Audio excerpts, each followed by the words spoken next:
Magandang araw sa inyo lahat. Ako si Jaime Jimmy Lim. Nandito tayo sa Hayashi Koi Farm. Ang Hayashi in Japanese is Lim, and that's my family name. That's why I use Hayashi as my koi farm name. Ang koi is actually ang ordinary carp lang natin. Yung binibili sa palengke na karpa. It originated in Japan, Niigata. During winter season, wala silang magawa. Mga farmers there in Niigata, ang ginawa nila, nag-breed sila ng koi.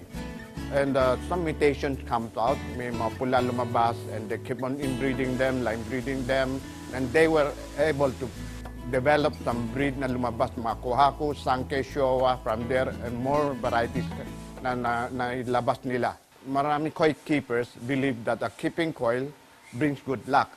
For me, I'm not superstitious. I believe if you keep koi in your garden, it would release stress from a hard day's work. Pag uwi nyo, pag pinapakan yung koi nyo, nakaka-relax and nakawala ng stress.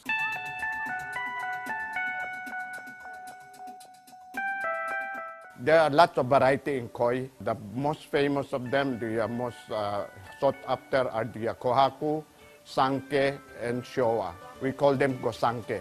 The Gosanke are, number one is the Kohaku. Kohaku is the black and white with a pattern, 2-step, 3-step, zigzag, a lot of patterns. Then comes the Sanke. Sanke is red, white, and black. Red and white pattern siya with black spot. Then it's a Showa. Showa is also red, white, and black. Kaso lang, ang ng Showa, may menware siya. Ang black niya, hindi spotted, kundi parang may lines na black. And in Japan, ang number one ng hinahanap nila is the tancho. Ang tancho ay isang isda na puti siya at may pula sa ulo. It symbolizes the Japanese flag. That's why that's the most sought after variety in Japan and elsewhere. Koi breed through spawning. Spawning is itlog ang female, then the male will follow through and releases its sperm. That's the natural way of spawning. Here we do it the artificial way.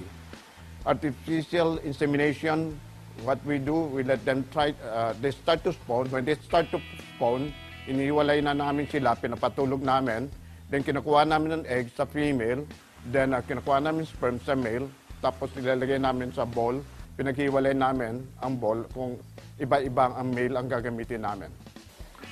Itong area naman nito, ang breeding section ng koi. And dito namin ginagawa yung pag-artificial insemination and mga similya dito namin ginagawa out for 1 week before we put them in the mud pan. This is mud pan number 2. It's around 2,000 to 3,000 square meter.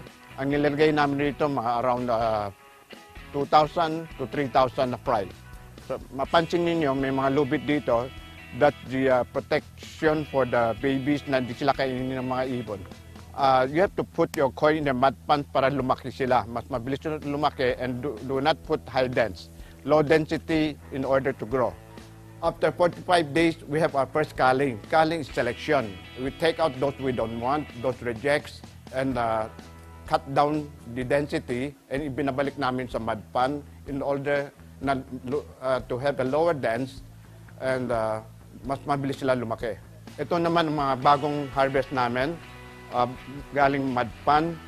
These are our jumbo tosai. Ang tosai in Japanese term is 1 year old. Mga 1 year lang sila, and they grow as big as 30 to 35 cm.